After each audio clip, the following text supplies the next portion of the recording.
mais uma vez aqui conosco, né?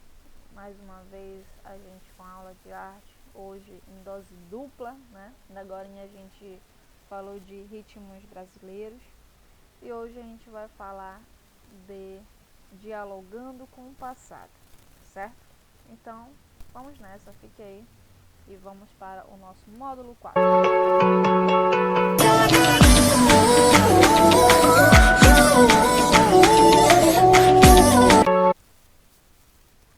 Olha só, até esqueci o efeitozinho aqui.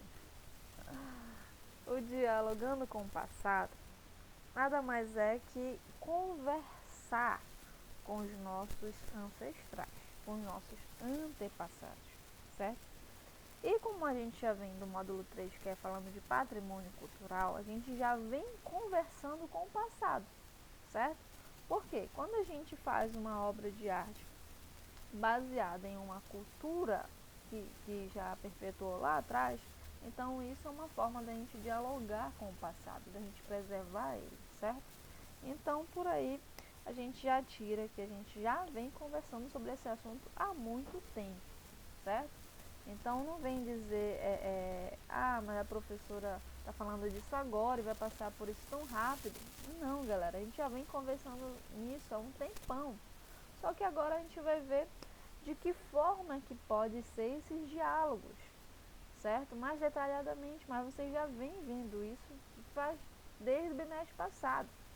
E nesse bimestre a gente viu muito mais sobre o módulo 3, que é especificamente de patrimônio. E aí eu foquei muito na questão do patrimônio imaterial, porque são tipos de patrimônios um pouco mais complexo de se identificar, mas não é tão impossível assim. E eles são as maiores pegadinhas dos Enems, do vestibulares, enfim, de vários concursos que você for fazer aí, ele serve de pegadinha para muita gente. E é por isso que eu foquei muito nele, porque eu não quero que vocês passem por isso futuramente, certo? Então, desde já a gente já vai aprendendo sobre isso. E lá no módulo 4 especificamente, a gente vai falar da forma de diálogo que a gente tem hoje, né, na nossa atualidade. Então, o que acontece? A cultura ela é muito abrangente e ela abrange o quê? Ela abrange todos esses aspectos que constituem uma sociedade, que constituem a nossa sociedade, né? Por exemplo, no Egito eles tinham uma forma de dialogar com os passados deles, a questão de acreditar nos deuses e tudo mais. Hoje a gente tem um outro olhar, não digo nem um novo olhar, porque eu aprendi na faculdade com uma professora incrível, que ela falava muito dessa questão que a gente fala do novo olhar, e na verdade não é bem um novo olhar, é um outro olhar, certo? Porque o novo não tem, porque a gente acaba sendo influenciado pelo que já passou. Então, de qualquer forma, a gente está ali construindo um outro olhar, através de influências que são necessárias para a nossa sobrevivência. Que são essas influências? São essas influências dos nossos antepassados que estamos falando o ano inteiro, certo? E vamos falar muito mais ainda no segundo semestre, vocês vão ver. E o que acontece?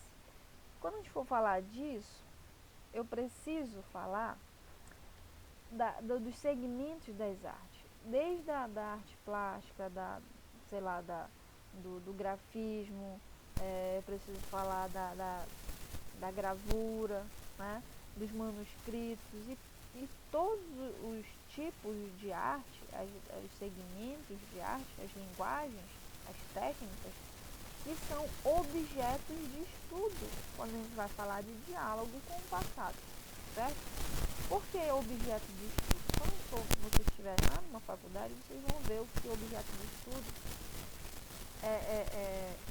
é o assunto que eu vou abordar, né? E aqui eu estou abordando o passado, certo? Então, de que forma eu posso fazer isso sem ser tão antigo assim? Então, são esses outros olhares que a gente vai ver, certo? Então, quando a gente fala de transmissão de técnicas, de tradição, de culturas através dessas gerações, a gente vê que essas gerações elas vão se transformando sem perder a sua essência, ok? Então o que acontece?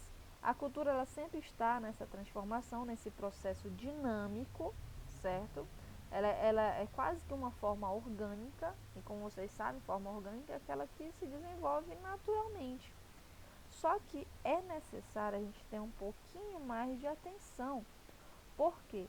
Porque quanto mais atenção tivermos, a gente acaba não rompendo com algumas práticas, certo? Porque quando você transforma demais, você rompe com algumas práticas.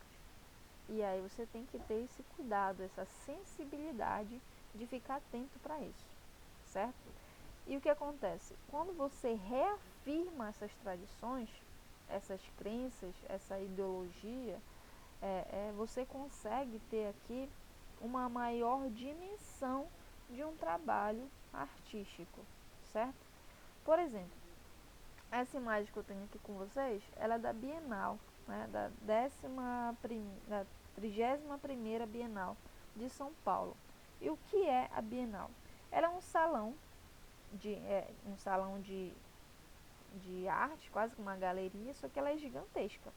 E a Bienal ela é internacional e ela acontece lá na Interlagos, em São Paulo, certo? Depois a gente vai ver um pouquinho mais sobre Interlagos mais adiante. Só que é o que acontece com que eu quero que vocês entendam. O que acontece lá nessas bienais? Elas são exposições, né? Como eu falei, são espécies de galerias espalhadas em todos os salões e tudo mais. E as pessoas percorrem com ela e tendo esse diálogo com as obras de arte.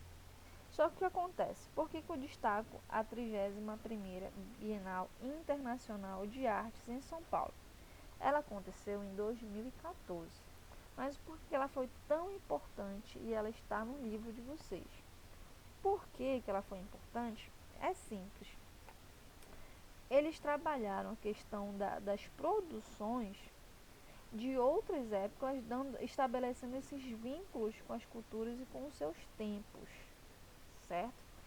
E aí com isso eles buscam promover essa criticidade, ela procura promover, estimular o seu público a ser mais pensador, né? A ter opiniões, a instigar mais essa questão da criticidade, na questão de parar e refletir mais, né, sobre a sua sociedade hoje, as suas etnias do passado e o que a gente tem de referência disso hoje em você. Então é uma exposição que ela vai muito para o lado pessoal. Então cada um vai ter um olhar diferente nessa Bienal. E nesse ano foi bastante especial porque eles falaram desses temas. Eu vou passar mais adiante. Olha só. Eles falaram de temas estritamente levados para as etnias brasileiras, né? As influências que a gente teve dos europeus, dos indígenas, dos negros. Então eles passaram muito isso, fizeram vários tipos de obras, né? Vários tipos de técnicas, mas falando de um mesmo assunto, que é esse diálogo, é essa forma de diálogo que eu estou falando. É esse seu parar e você olhar para uma obra de arte, ou ouvir uma obra de arte, como a gente viu ainda agora há pouco, né, sobre os ritmos, e você automaticamente ser transportado a uma outra dimensão, que é a dimensão da reflexão, a dimensão do pensamento, a dimensão dos seus princípios, né? Você olha para uma obra de arte e você se lembra do que foi ensinado para você, dos seus princípios, da sua ética, né, dos seus ancestrais, das suas lembranças, da sua memória e por aí vai. E olha só, o salão ele é desse jeito, ele é gigantesco mesmo, né, ele é imenso. E o que acontece? As pessoas transitam para todas as partes. Coloquei aqui duas imagens sobrepostas para vocês terem uma dimensão, olha, por cima. E imagina, todos esses andares são ocupados. E algumas obras dentro delas são itinerantes e outras, elas são para que as pessoas participem, ou seja, o espectador ele não vai ser só um espectador, ele vai ser um observador e participador, participante no caso, certo? E olha só, como as formas de dialogar o passado com técnicas mais atuais. Uma técnica super mais atual, né? E não só a escultura, com questão de sucatas, né? Mas também a questão aqui das pinturas, o estilo das pinturas, o estilo de composição, de organização. Isso torna o diferencial, isso torna o novo, certo? Olha só, aqui eu coloquei também sobreposta, mas deixa eu mostrar aqui pra vocês só um instantinho. Isso aqui é super importante, depois eu mostro isso. Certo. Então olha só. Essa aqui é super importante, porque em algumas partes dessa exposição, dessa Bienal, independente do ano que você for, se você quiser ir, você ainda pode ir, porque ainda acontece as bienais. Mas nesse ano específico eles falaram sobre as etnias, certo? E aí o que acontece? Dentro desses salões existe espaço para as apresentações. Então o que acontece? Não é só a exposição ao redor, né? Então é quase que idêntico à nossa mostra de arte, né? Que tem a exposição e que tem os caminhos que as pessoas vão percorrer e tem as apresentações no palco. Só que no caso aqui o palco ele é o meio do salão. Uma parte do salão ele vira o palco. E as pessoas ficam ali sentadas ao chão, né, ou em pé, ou como for, elas podem parar e podem assistir aquela apresentação.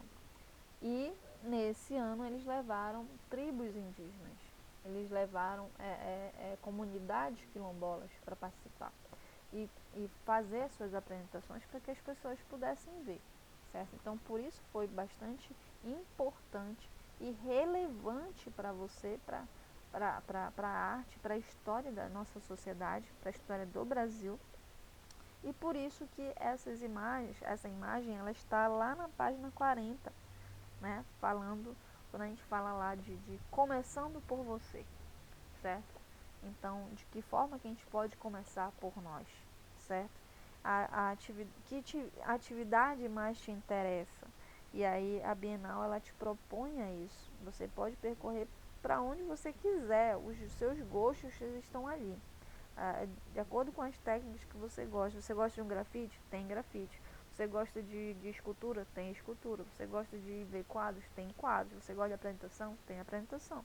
Então, é dessa forma que acontecem as bienais, certo? E hoje em dia, uma das bienais mais importantes do mundo é em São Paulo, ok? Então, o que acontece? A forma de avaliar essas tradições, e aí a gente falou lá das músicas, né? As tradições musicais, mas também tem as tradições de teatro, tem as tradições de festivais e por aí vai. Aqui é o Interlagos, que eu falo para vocês, que é onde ocorre a Bienal de São Paulo. Então é uma obra do Oscar Niemeyer, né, super modernista. Então você vê aqui, não é... Isso aqui é o que você vê por fora, por dentro ela é totalmente diferente. Você nem acredita no que você está vendo por dentro, certo? Eu ainda não fui, gostaria muito de ir um dia, mas recomendo a vocês que viajam bastante por aí que vocês dêem uma passadinha nesses lugares para conhecer. É importante aumentar o nível de conhecimento de vocês, certo? Então vocês que têm mais oportunidade de viajar, vocês podem ir. Pede pro pai dar uma passadinha lá para você conhecer, para você tirar aquela foto e para você também ver aí os outros tipos de arte e de arquitetura, certo? Trocar figurinhas, experiências, se tiver algum artista, conversa, não tem vergonha. Eles gostam mesmo de fazer essa interação. Então, uma obra de Oscar Niemeyer, hoje em dia, que já é tombada, né, já é patrimônio cultural também, como eu falei para vocês. E aí temos as linguagens artísticas sendo apresentadas, sendo expostas. Aqui a gente tem uma imagem do livro de vocês também, certo? Qual é essa imagem? a mais clássica de todas, a primeira missa no Brasil, né? Está no livro de história, fica no livro de arte, fica no livro de língua portuguesa de vez em quando, né? E aí a gente fala dos manuscritos, como eu falei para vocês, né? Os manuscritos também são formas de dialogar com esse passado, porque o que é escrito lá no passado que a gente consegue obter hoje é de grande importância para a gente guardar esta memória, para a gente preservar tudo isso, certo? Preservar esses costumes. Então, está aí a primeira missa, não pode fugir. Quando a gente fala de diálogo, a primeira missa no Brasil, com esse manuscrito, né? Manuscrito que você tem na página de número 47, que é um manuscrito é uma carta de Pedro Vaz de Caminha, enviada lá para o rei de Portugal. Ele narra as primeiras impressões da nova terra, da terra que eles estão ali colonizando, certo? Então, essa carta ela é datada no dia 1º de maio de 1500, para você ter ideia de como isso aconteceu. Então, de acordo com o que ele vai narrando, o que ele vai descrevendo, alguns artistas também descrevem essa cena. E, atualmente, né, você tem essa imagem na página de número 48, que é a primeira missa no Brasil, só que com a visão do Luiz Zerbini, né? Então é algo novo, é diferente, é mais dessa aqui para essa aqui é mais moderna, certo? Então o que acontece? Nesse ângulo, as cenas são pintadas por Meirelles, ela é composta por outros elementos, então por isso ela se torna tão diferente, tá? Então só para você verificar aí a questão da obra do Zerbini. Quando eu vou falar lá do sertão, o que acontece? Tem a banda de pífanos, ela é banda que acontece mesmo. São grupos de pessoas que se reúnem para tocar nas festas, principalmente de forró, de período de festa junina, é o que as bandas de pífanos mais conseguem lucrar até. E o que acontece? Muitos artistas pegam essa cultura que vem lá do passado, como a gente falou ainda agora há pouco sobre o forró, que ele vai se derivar ali pro baião, pro shot, pro chachado, enfim, para vários outros ritmos que a gente conhece e que a gente gosta, principalmente nesse período, e que é antigo, certo? Certo? Então o que acontece? Vários artistas utilizam essa cultura da banda de pífano para representar. Então aqui os homenzinhos de barro, né, que é bastante famoso no Nordeste, eles têm a banda de pífano. E para representar a imagem que vocês têm no livro de vocês, eu só peguei essas duas imagens para completar, para vocês entenderem melhor, mas a imagem que é uma gravura, ela está lá na página de número 47, você pode acompanhar. E essa imagem é gravada por um pernambucano, que é o Miguel, na assinatura dele bem aqui, né? J. Miguel. O que acontece com o Miguel? Ele apresenta essa banda porque ele é um fã desses tipos de rituais nordestinos, certo? Ele é um fã de bandas rurais, principalmente. E aí o que acontece? O músico Gilberto Gil, ele ficou impressionado com o vigor dessas bandas lá de Caruaru, né? O pífano ele é característica do Caruaru. E aí o que acontece? Ele esteve nessa cidade dos interiores de Pernambuco lá por volta de 1967. E aí o que acontece? Me enrolei aqui. Ele abriu um disco que é expresso 2222. Isso foi em 1972, né? Inclusive está lá no segundo parágrafo da página 47, você pode acompanhar lá. O que acontece? Com essa gravação, ele ouviu essas faixas e ouviu a questão da pipoca moderna. E quando fala de pipoca moderna, ele entra ali na questão dos músicos do tropicalismo, ele entra ali nas tradições das guitarras elétricas, que é o rock, do rock inglês, lá dos Estados Unidos, né, estadunidense. Então esses movimentos do rock acabou agregando forças em algumas culturas nordestinas e em algumas bandas de pífanos também. Só que acontece, ele gosta muito dessa característica rural, que ainda não tem essa mistura toda com o moderno. Então ele representou aí o gosto dele por essas bandas rurais. E aí quando eu falo de tropicalismo, eu preciso falar desta pessoa que se chama Tarsila do Amaral, certo?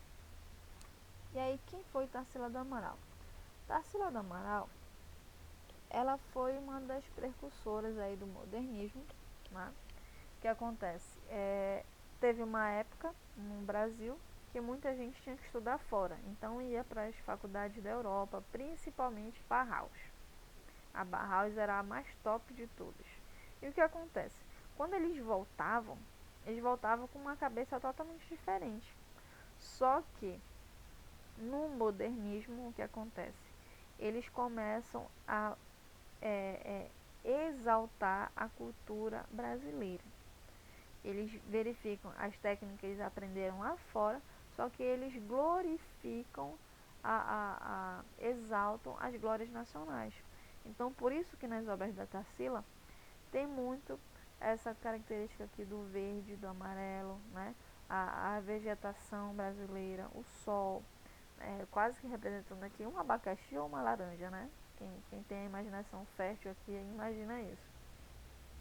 E então você começa a prestar atenção que são cores e características que a gente encontra no Brasil. Olha só, por que no Abapuru a pessoa tem um pé gigante, né? Ah, mas é o expressionismo, que realmente a questão lá do exagero. Só que na vida real, por essa vegetação ser seca, ser árida, né? O que acontece? As pessoas lá no Nordeste, a maioria anda descalça. Isso é uma tradição mesmo, né? Mas não é uma tradição assim de, eu quero andar descalço. Não. É questão de necessidade, é questão de cultura e por não ter dinheiro para comprar, às vezes, sandália. Às vezes falta dinheiro para tudo, gente. Falta dinheiro para o básico, falta dinheiro para comprar uma comida, para comprar qualquer coisa para você se manter vivo. Imagina para comprar sandália. Sandália lá é luxo. Então, geralmente as sandálias elas são fabricadas dentro da própria casa, para ter um conforto a mais ali de andar. Mas o que acontece? A maioria tem os pés bastante inchados de tanto andar, de pisar no chão, os pés rachados. Aqui no norte a gente chama de pé rachê, né? Pé rechê. É assim que a gente chama. De Manaus para cá a gente já conhece os pé rechés assim, que é os pés rachados, aqueles que têm orgulho dessa tradição, sabe? Que tem um pé grosso mesmo, porque gosta de andar descalço, de sentir o calor da terra e tudo mais. Então, pra gente do norte a gente chama de pé reché. Mas na época, Tarsila do Amaral não tinha isso. Então ela só observava e exaltava essa cultura, certo? E aí eles tiveram aí algo genuinamente brasileiro. Mesmo usando técnicas. Opa, que eu esqueci aqui, essa aqui é importante. Esqueci de animar. Esqueci de animar, galera. Vou animar pra vocês rapidinho.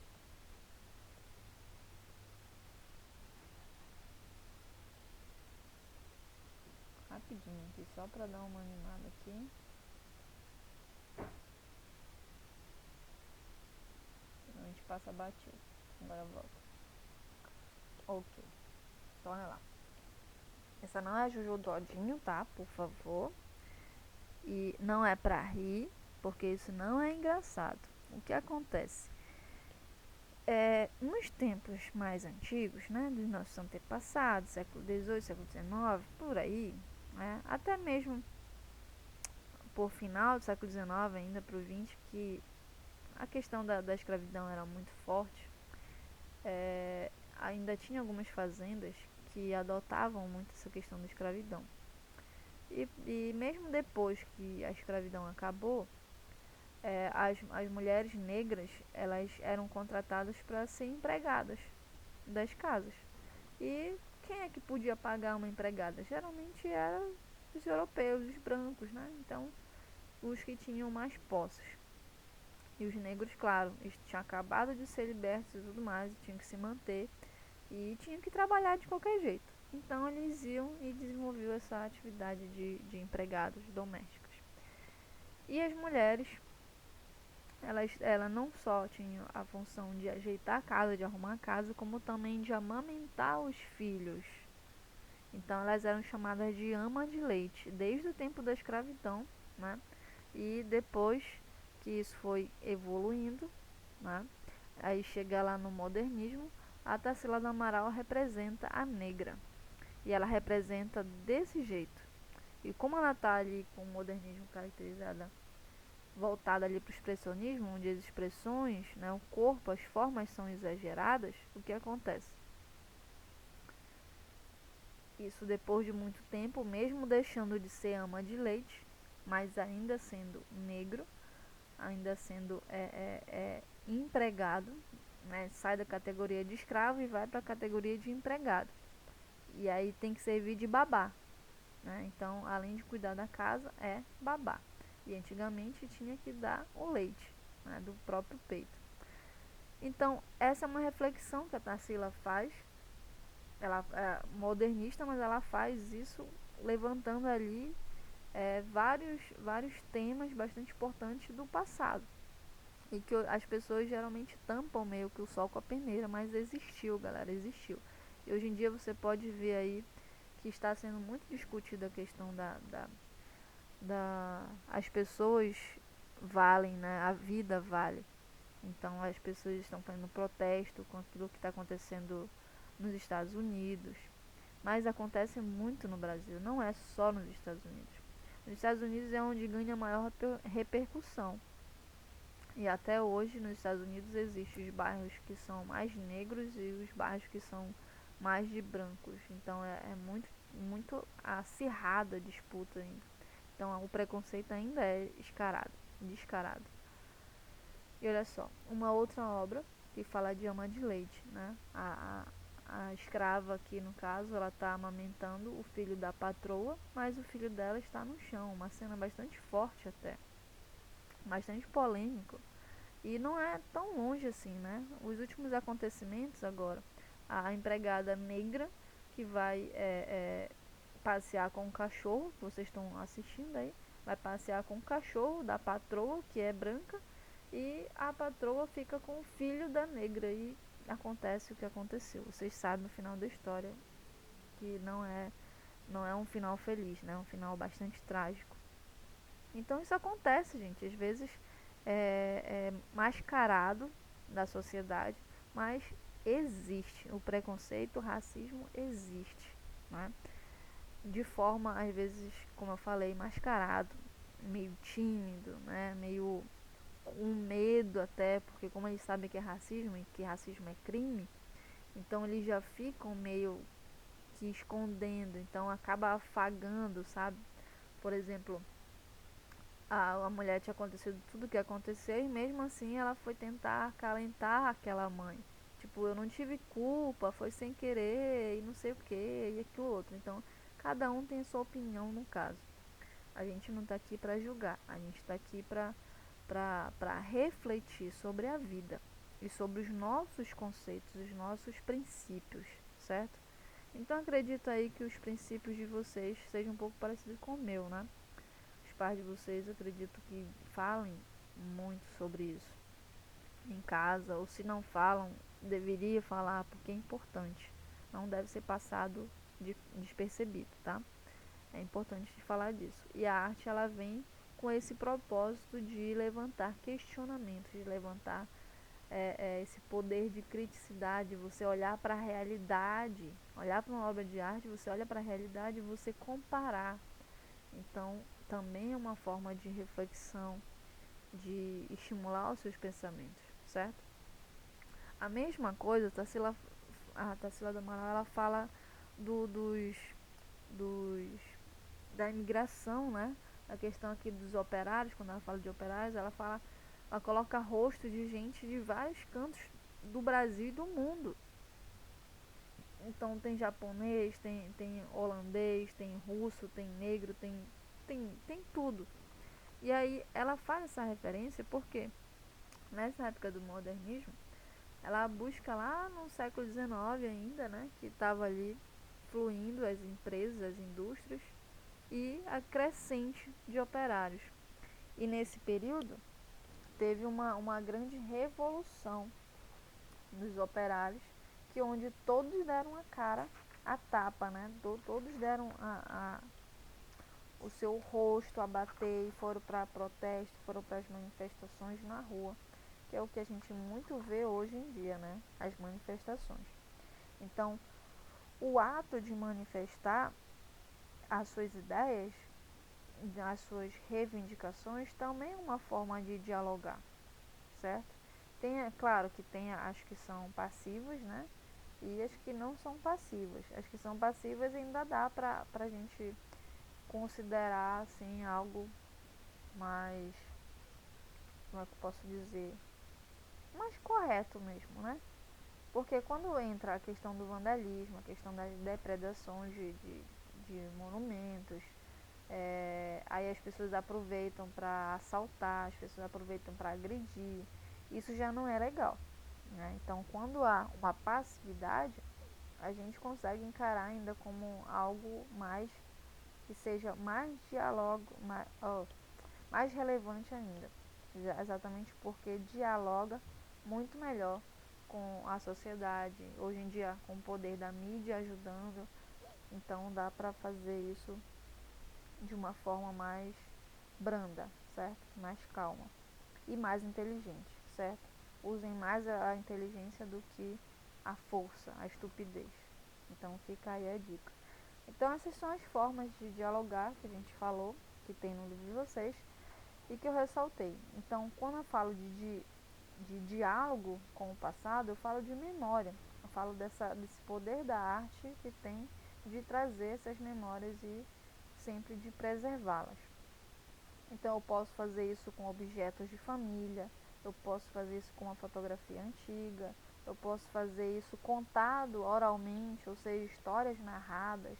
Eu posso fazer essas histórias narradas através de quadrinhos, como vocês fizeram lá no segundo bimestre. Vocês podem fazer isso com sons do passado, e a gente volta lá na aula que a gente fez agora sobre ritmos brasileiros, que fala muito do nosso passado. Então tem músicas ali que são brasileiras, mas que têm influências holandesas, francesas, portuguesas. Então tem influências aí como é que se diz? Com uma diversidade. Por isso que a gente falou lá que a música brasileira ela é rica, certo? Então também temos aí as memórias com narrativas visuais, que a gente viu também no segundo bimestre, sobre as narrativas visuais, né? Você ser contada a história com um desenho, com uma pintura, com uma escultura, ou seja, tudo que for visual, tá? Com o vídeo, hoje em dia você conta muito, você dialoga bastante quando você posta um vídeo, certo? Por exemplo, agora eu estou dando aula com vídeo aula, certo? Então é uma forma também de vocês armazenarem aí os nossos conhecimentos transmitidos hoje e transmitidos nesse período de pandemia. Então, futuramente você vai olhar para as gravações e vai dizer: nossa, eu assisti aquela aula daquela professora lá que foi num período tão difícil da nossa vida, tão conturbado e tudo mais. Então vamos entrar para a história com toda certeza. Então fica aí a nossa reflexão do dia. Eu vou encerrar com esse da Tarsila, né? E na verdade eu vou encerrar com a Tropicália. Por quê? O da Tarsila puxa a Tropicália, que a Tarsila é amiga do Elliot Sica, quem fez Os Penetráveis, que é essa obra que está aqui para vocês. Não está lá no livro de vocês, né? Mas é importante eu falar da Tropicália, porque a Tropicália ela valoriza ainda mais a nossa cultura, né? O Brasil. Quando a gente vai falar de ritmos brasileiros, a gente tem que citar a Tropicália. Quando a gente fala de dialogar com o passado, a gente também vai falar de Tropicália, porque são formas de dialogar passivamente. Então, o que acontece? Os artistas se inspiraram na obra do Elliot Sica e, por sua vez, a obra do Elliot Sica, Os Penetráveis, que mostravam ambientes pequenos, né, e sensoriais.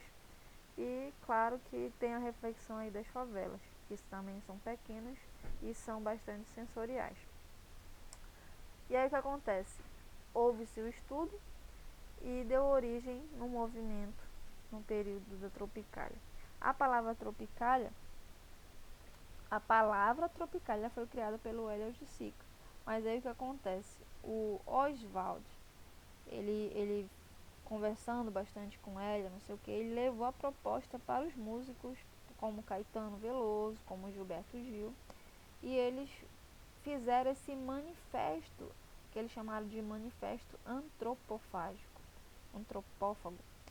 E à medida que eles iam se encontrando, esses ritmos musicais foram se tornando cada vez mais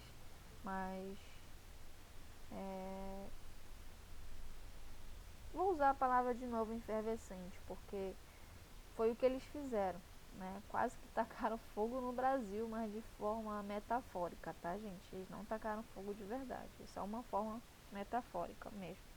Por quê? Eles inventaram um estilo de música pop, né? Pop e só que pop brasileira, sabe? Então aí surgiu a questão da diversidade, a questão deles discutirem mais sobre essa diversidade, sobre promover essa autêntica geleira, né? Como é que eu posso falar?